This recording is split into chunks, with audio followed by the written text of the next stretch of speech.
Assalamualaikum batirku. Gimana kabarnya? Waras? Lagi pilek min? Efek hujan baik di sini. Oh, ya pada baik karo mimin. Musim hujan kayak gini dibanyakin minum air anget ya guys ya. Oke, kita lanjutkan lagi cerita Kinmu si tubuh penguasanya. Dimana Kinmu akan mudik ke reruntuhan besar. Tetapi ada sedikit masalah karena salju terus turun di seluruh kekaisaran perdamaian abadi dengan sangat tidak wajar. Apakah Kinmu sudah balik? Nimbang kesuen, kita gasken bae ke alure. Di perguruan, Kinmu mengemasi barang bawaannya dan bersiap untuk kembali ke reruntuhan besar ketika seorang direktorat berjalan mendekat sambil berteriak dengan suara keras. Kaisar telah memerintahkan agar semua pejabat dengan peringkat ke-6 ke atas harus menuju ke istana kekaisaran untuk berdiskusi. Siapapun yang tidak datang akan dihukum. Kinmu meletakkan barang bawaannya dan berkata kepada Hulinger, "Kalian tetaplah di sini untuk saat ini. Aku akan pergi ke istana dan melihat-lihat." Ini adalah pertama kalinya dia menghadiri istana kekaisaran. Dan ketika dia tiba di aula istana kekaisaran, sudah ada banyak orang di sana. Ribuan pejabat telah berdesakan di sana. Untungnya, aula pertemuan kaisar cukup besar untuk menampung banyak orang ini. Kaisar Yanfeng duduk di singgasana di aula pertemuan dan tampak khawatir. Ia bertanya berulang kali, apakah guru kekaisaran ada di sini? Ketika mendengar bahwa guru kekaisaran belum datang, ekspresi khawatir di wajah Kaisar Yanfeng menjadi semakin berat. Setelah beberapa saat, Kaisar Yanfeng berdeham dan berkata dengan suara nyaring, "Tidak perlu menunggu guru kekaisaran lagi.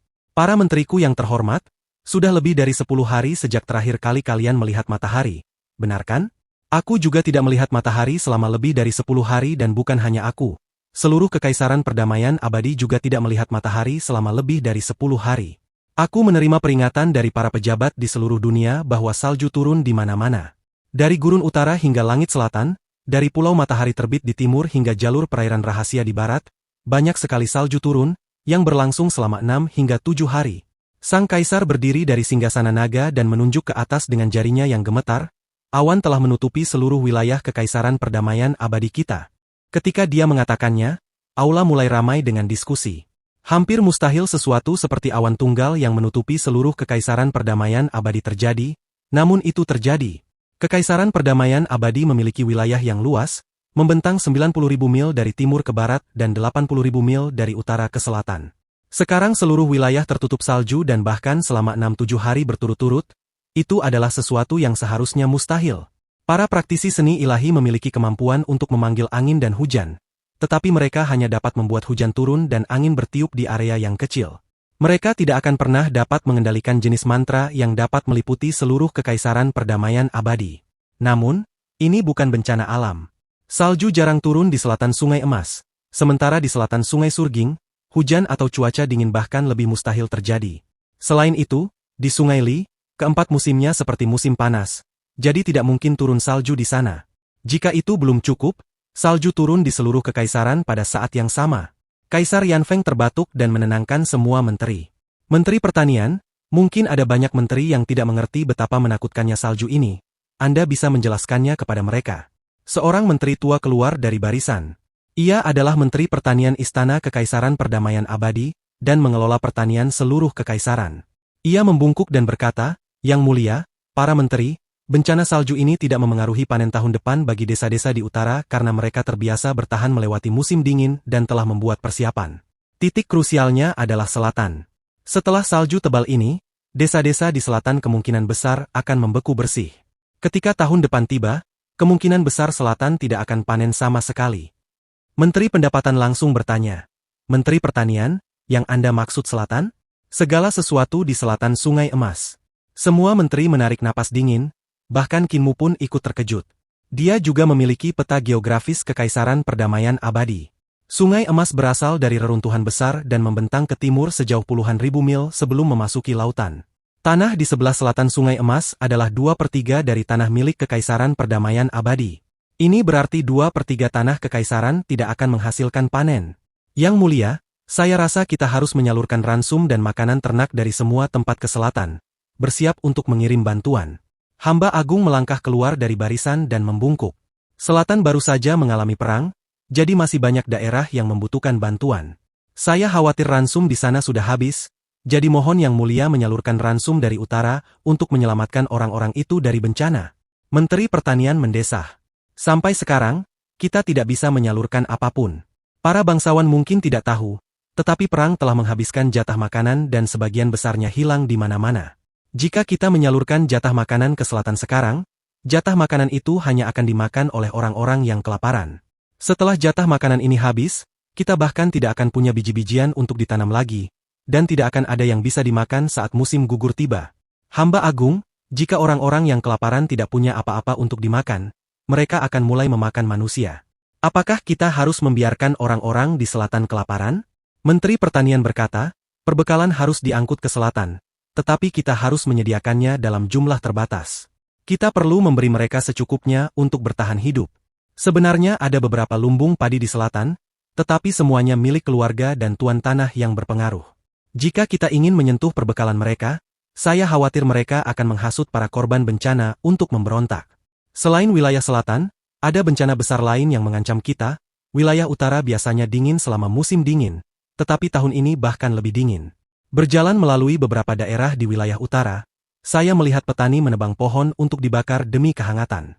Hal ini mengakibatkan banyak hutan ditebang, sehingga wilayah tersebut menjadi gundul.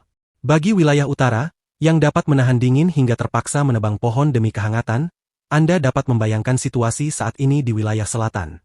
Jika pohon-pohon di wilayah selatan ditebang habis, hujan lebat, tanah longsor, dan banjir pasti akan terus terjadi. Bencana alam dapat mengakibatkan bencana buatan manusia, dan bencana buatan manusia dapat mengakibatkan lebih banyak bencana alam. Namun, jika kita tidak membiarkan para korban menebang pohon untuk mendapatkan kehangatan, saya khawatir banyak orang akan mati kedinginan. Ketika saat itu tiba, saya khawatir sebagian besar keluarga akan meninggal. Kaisar Yanfeng menghela napas dalam-dalam, dan para menteri istana kekaisaran juga terdiam.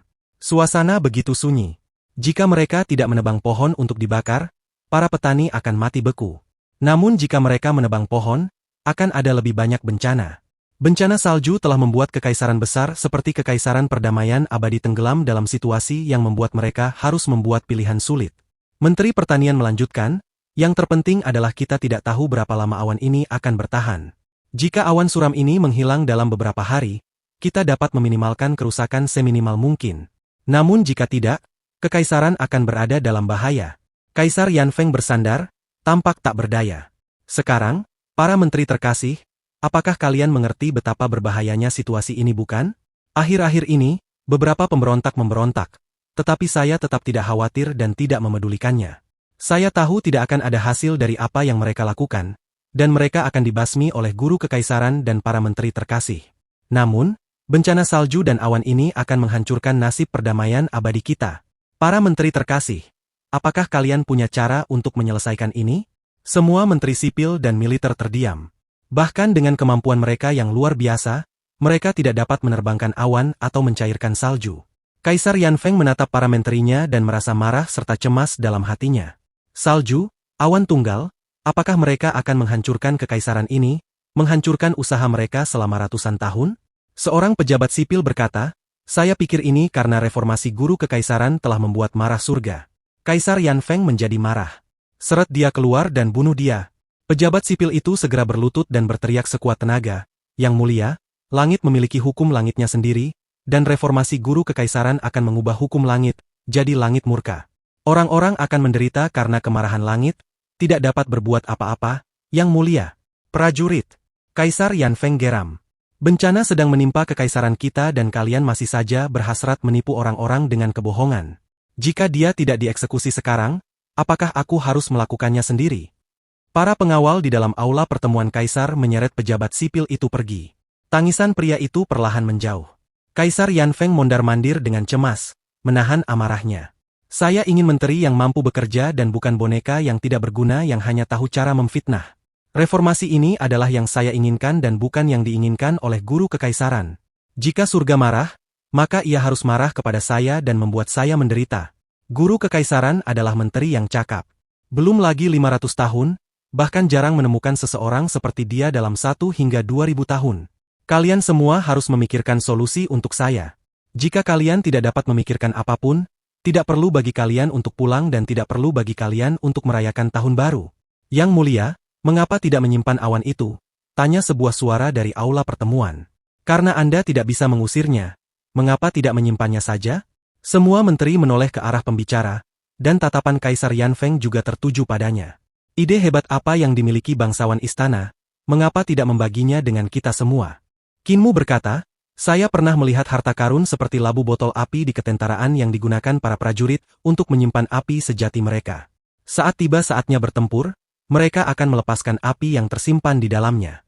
Saat balai penyembuhan gagal dalam memurnikan obat dan melumpuhkan seluruh perguruan kekaisaran, mantan Kanselir Agung telah menggunakan labu botol untuk menyimpan anestesi demi menyelamatkan perguruan kekaisaran. Saya berpikir apakah kita bisa menggunakan harta karun seperti labu botol untuk juga menyimpan awan gelap ini?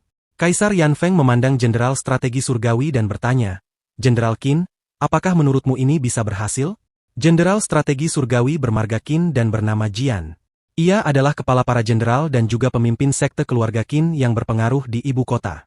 Ia melangkah keluar dari barisan dan berkata, Yang mulia, apa yang disarankan oleh bangsawan istana itu masuk akal. Namun, tidak banyak labu botol api di pasukan. Yang kami gunakan adalah labu botol wisteria yang diberikan kepada pasukan burung vermilion di seluruh dunia. Total ada 1 juta botol seperti itu di seluruh kekaisaran, dan jumlah ini hanya cukup untuk menyimpan awan gelap senilai 1 provinsi. Dengan begitu banyak provinsi di kekaisaran, tidak mungkin untuk hanya mengandalkan labu botol api dari pasukan. Qin Mu kemudian angkat bicara. Meskipun tidak banyak labu botol di ketentaraan, kekaisaran memiliki banyak pejabat yang mengolah mantra dan keluarga berpengaruh dengan orang-orang yang kuat. Ada banyak praktisi kuat di istana kekaisaran juga, dan dengan dekrit dari Yang Mulia, Anda dapat memerintahkan mereka semua untuk membuat harta karun untuk menyimpan awan gelap di langit. Dengan begitu banyak orang, para hakim daerah, hakim muda, dan hakim yang juga praktisi kuat dapat bertanggung jawab atas wilayah di bawah yurisdiksi mereka.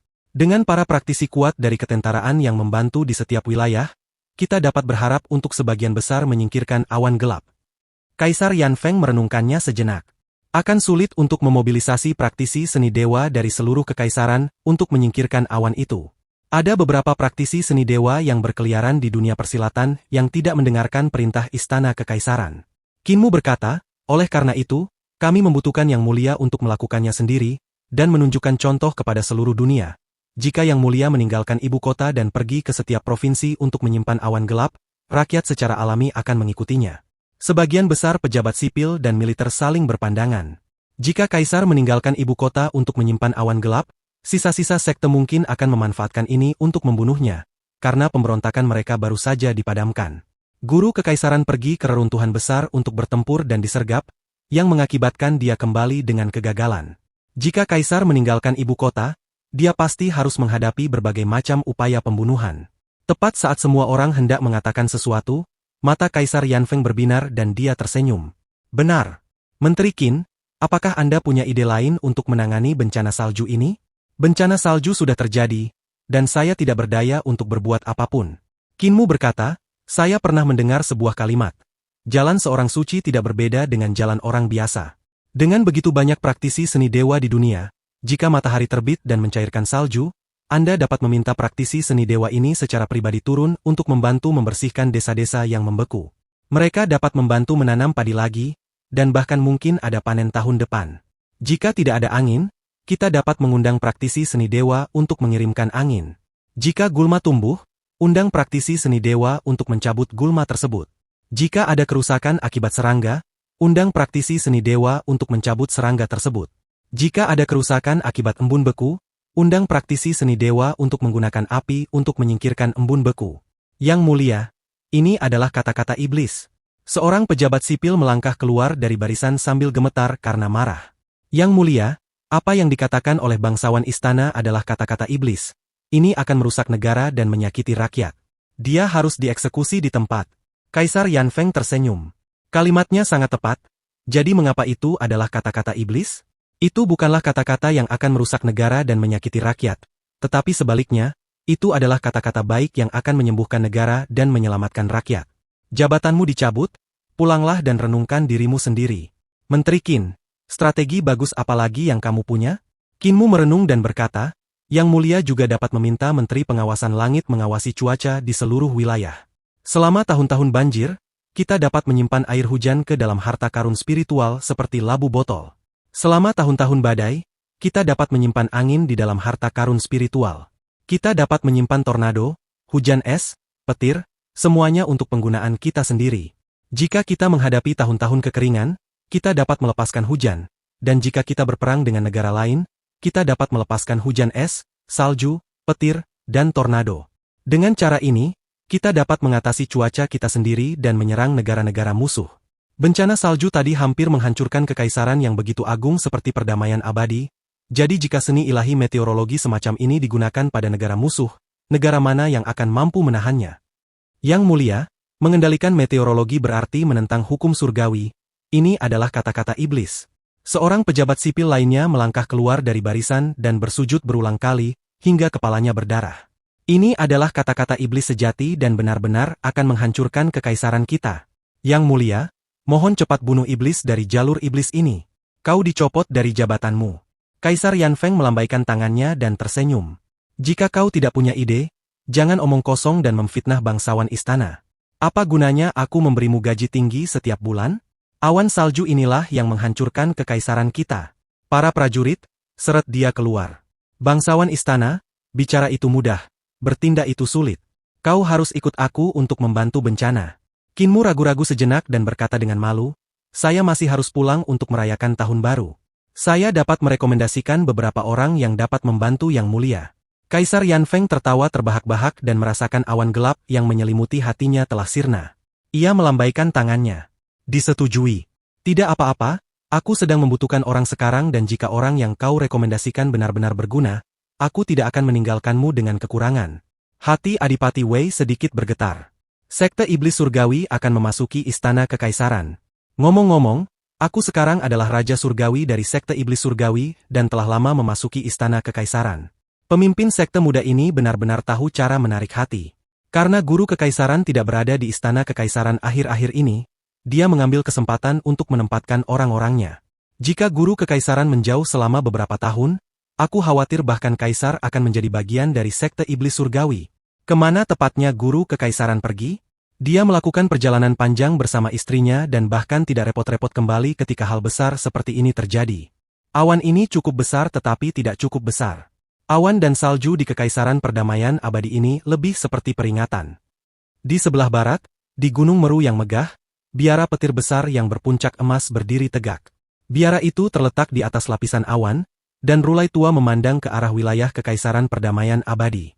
Dia bisa melihat matahari bersinar dengan kecemerlangan keemasan, yang membuat awan seukuran laut itu luar biasa terang. Suatu kali, dalam sejarah panjang biara petir besar, kita telah menyaksikan serangan meteorologi seperti itu. Di bawah tempat duduk Rulai Tua, banyak bodhisattva, yang terhormat, arhat berdiri dalam jumlah besar dan mendengarkan kata-katanya. Serangan meteorologi itu bahkan lebih besar dari yang ini. Itu datang dengan salju tebal dan awan gelap yang serupa. Orang-orang tidak memiliki cara untuk mencari nafkah, yang mengakibatkan bencana alam tahun demi tahun, dan hanya Tuhan yang tahu berapa banyak orang yang meninggal. Yang muliaku, pergi dan ambil kitab suci Kaisar Berkabung Era Kekosongan dari penyimpanan teks Buddha dan balikan ke halaman 1367. Seorang biksu dengan cemberut khawatir berdiri dan pergi. Setelah beberapa saat, Yang muliaku ini membawa kitab suci tebal dan membalik ke halaman yang disebutkan Rulai Tua. Era Kekosongan, tahun Kaisar Berkabung 6420, perubahan dalam fenomena meteorologi, salju turun selama 30 hari, awan menutupi 80.000 mil, tidak ada matahari yang terlihat.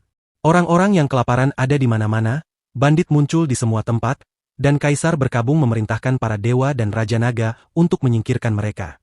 Tahun Kaisar Berkabung 6430, meteor turun dari langit, hujan meteor seperti banjir, gunung berapi meletus dalam jumlah puluhan ribu, bumi bergetar, dan ribuan retakan terbuka, mengeringkan sungai-sungai. Lautan menjadi kosong. Tahun berikutnya, matahari menghilang, tidak ada cahaya dari dua benda langit itu. Di belakang Rulai, hati guru miskin dan yang lainnya bergetar hebat saat mereka berteriak, "Rulai, ini, reruntuhan besar." Rulai menoleh ke belakang dan melihat ke arah wilayah tak beradab yang luas di balik Gunung Meru. Gulungan kuno ini mencatat saat-saat terakhir kerajaan surgawi reruntuhan besar. Salju tebal dan awan gelap hanyalah peringatan pertama. Namun, peringatan sekarang jauh lebih awal dari yang kuharapkan. Lebih awal, dan lebih ringan. Sepertinya perbuatan kekaisaran perdamaian abadi telah menarik perhatian orang-orang di atas. Jika kaisar ingin meredakan bencana ini, satu-satunya cara adalah menghentikan reformasi segera dan menyerahkan diri, memohon pengampunan dari surga dan rakyatnya. Rulai mengalihkan pandangan dengan tatapan yang dalam. Jika tidak, Bencana salju ini hanya akan menjadi permulaan. Akan ada fenomena meteorologi yang lebih mengerikan setelahnya. Dan mereka tidak akan lagi hanya salju dan awan gelap. Peristiwa ini akan meliputi hujan meteor, letusan gunung berapi, sungai dan lautan yang mengering, lenyapnya matahari dan bulan. Inilah murka surga, kemarahan surga yang harus ditanggung oleh rakyat. Ini terlalu banyak. Rulai, putra mahkota perdamaian abadi telah mengirim seseorang untuk mencari audiensi denganmu.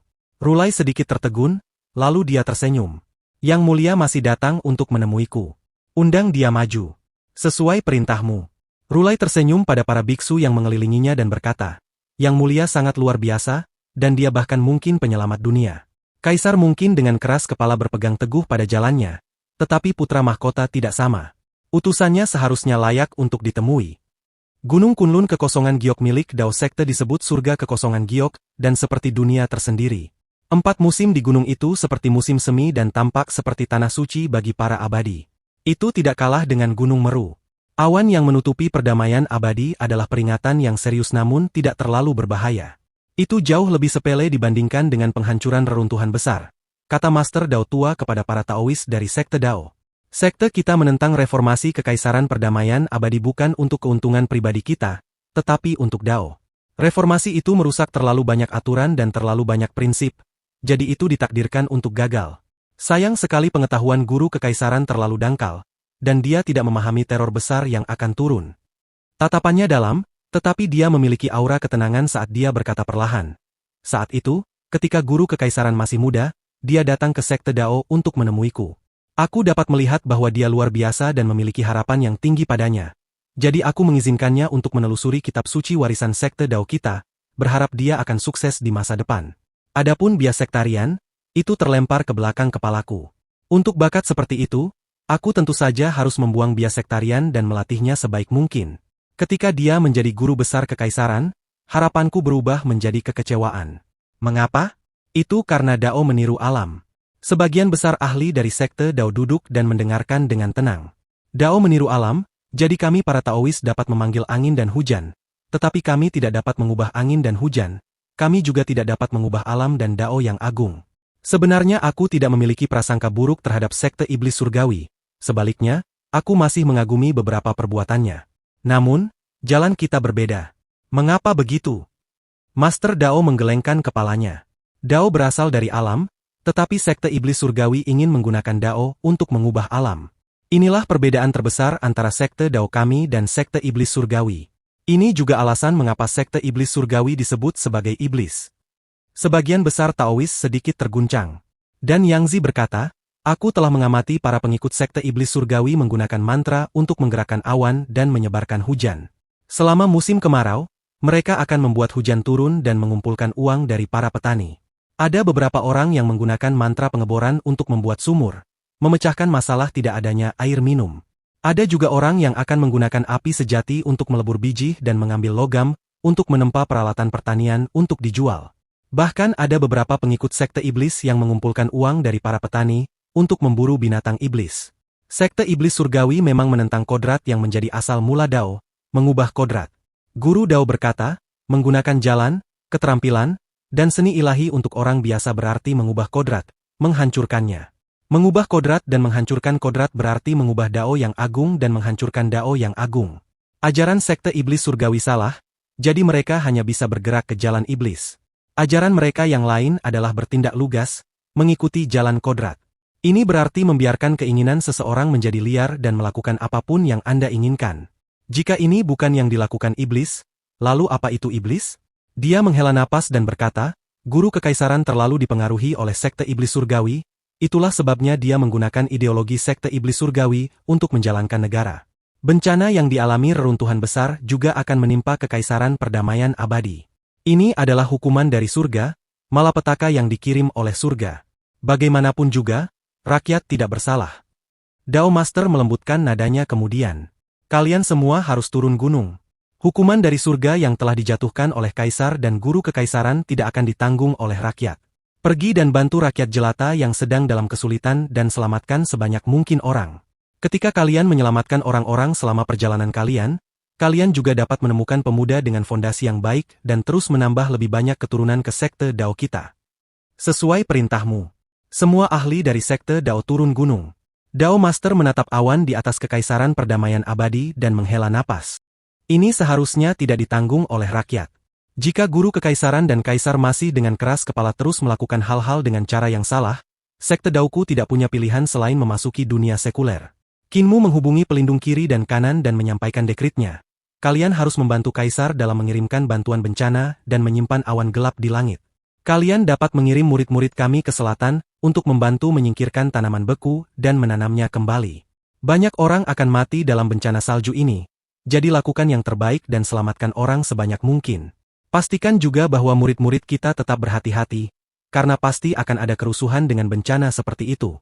Dunia pasti tidak akan tetap damai. Sesuai perintahmu. Pelindung Kirining Daoci ragu-ragu sejenak, lalu berkata, Master Sekte Suci, identitas apa yang akan kita ambil untuk membantu kaisar? Jika kaisar menganugerahkan gelar pada kita, apakah kita akan menerimanya? Qinmu berpikir sejenak.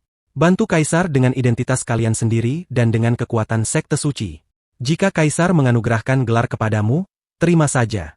Jika kaisar dapat menoleransi guru kekaisaran, dia juga dapat menoleransi kita. Kita adalah bagian dari kekaisaran perdamaian abadi, jadi tidak perlu khawatir. Dia berhenti sejenak, lalu menambahkan, bahkan jika dunia dalam kekacauan, para praktisi seni ilahi yang terbiasa berada di posisi tinggi pasti tidak akan mau menjadi seperti sekte iblis surgawi kita dan melayani orang-orang biasa, membantu mereka yang membutuhkan.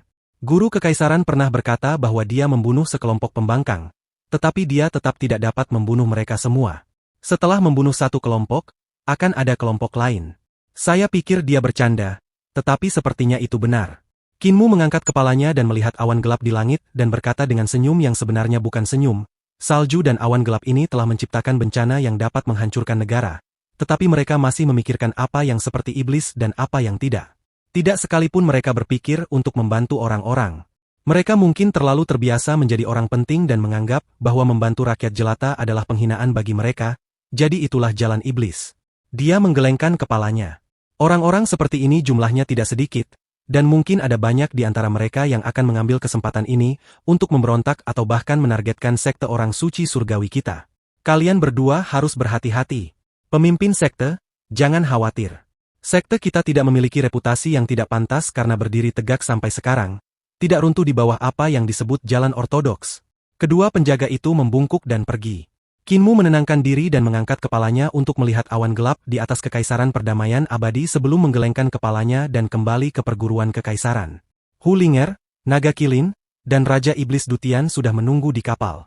Qinmu berkata, kita harus membeli beberapa barang tahun baru dalam perjalanan kembali ke desa. Aku khawatir mungkin tidak ada lagi apapun di kota naga perbatasan. Dengan kekaisaran perdamaian abadi dalam situasi yang genting seperti itu, kurasa akan ada lebih sedikit pedagang di sana. Raja Iblis Dutian mengangkat kepalanya dan mengamati langit sambil terkekeh. Duniamu akan berada dalam masalah, salju tebal dan awan gelap ini telah menyelimuti seluruh wilayah kekaisaran perdamaian abadimu kan? Hati Qinmu sedikit tergerak, dan dia bertanya dengan sopan, Tuan Raja Iblis, pendapat bijak apa yang Anda miliki? Berlututlah dan jilati jari kakiku, lalu aku akan memberitahumu, kata Raja Iblis Dutian, bersikap angkuh dan perkasa. Qinmu melirik Hu Linger, dan dia membuka kompartemen di area dada patung dewa berlengan 8. Dia duduk di dalam dan mengendalikan Raja Iblis Dutian untuk berlutut dan menjulurkan lidahnya untuk menjilati sepatu Qinmu.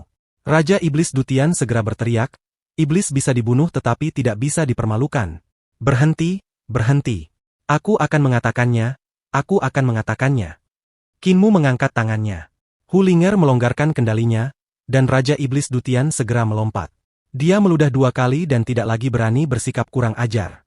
Beberapa hari ini, Hu Linger sangat pintar dan mempermainkan Raja Iblis Dutian hingga ia menjadi penurut. Ia merasa bahwa iblis yang bijak lebih tahu daripada bertarung ketika peluang tidak berpihak padanya. Jadi ia hanya bisa bekerja sama dengan rubah iblis. Raja Iblis Dutian mengangkat tangannya untuk menyeka mulutnya dan mencibir. Ini adalah metode dewa, dan bukan dewa biasa. Jika tubuh asliku turun, aku juga bisa melakukan tindakan semacam ini dan menggunakan fenomena meteorologi untuk menyerang, melenyapkan seluruh umat manusia. Aku bisa memusnahkan rasmu dan mengubah dunia ini menjadi dutian baru. Namun, dewa yang menggunakan serangan meteorologi ini tampaknya sedikit lebih lembut. Jadi mereka tidak melancarkan serangan yang kejam. Kurasa salju dan awan ini hanyalah peringatan lembut. Peringatan? Qinmu tertegun. Hanya peringatan lembut? Peringatan lembut ini mungkin akan membunuh jutaan rakyat jelata karena mereka tidak akan mampu melewati musim dingin. Ia tenggelam dalam pikirannya, dan pikirannya melayang ke reruntuhan besar. Karena dekrit dewa dan iblis, orang-orang reruntuhan besar ditinggalkan dan dibenci semua orang. Jika para dewa dan iblis tidak mati, tidak akan ada akhir bagi masalah. Kinmu berkata dengan dingin.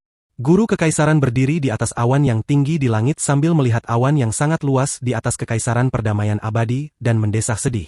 Wanita di sampingnya hanya bisa dikatakan memiliki kecantikan rata-rata. Dia tidak terlalu cantik, tetapi dia juga tidak jelek. Dia memiliki penampilan yang menyenangkan dan merupakan salah satu pelayan istana yang dihadiahkan kepada guru kekaisaran.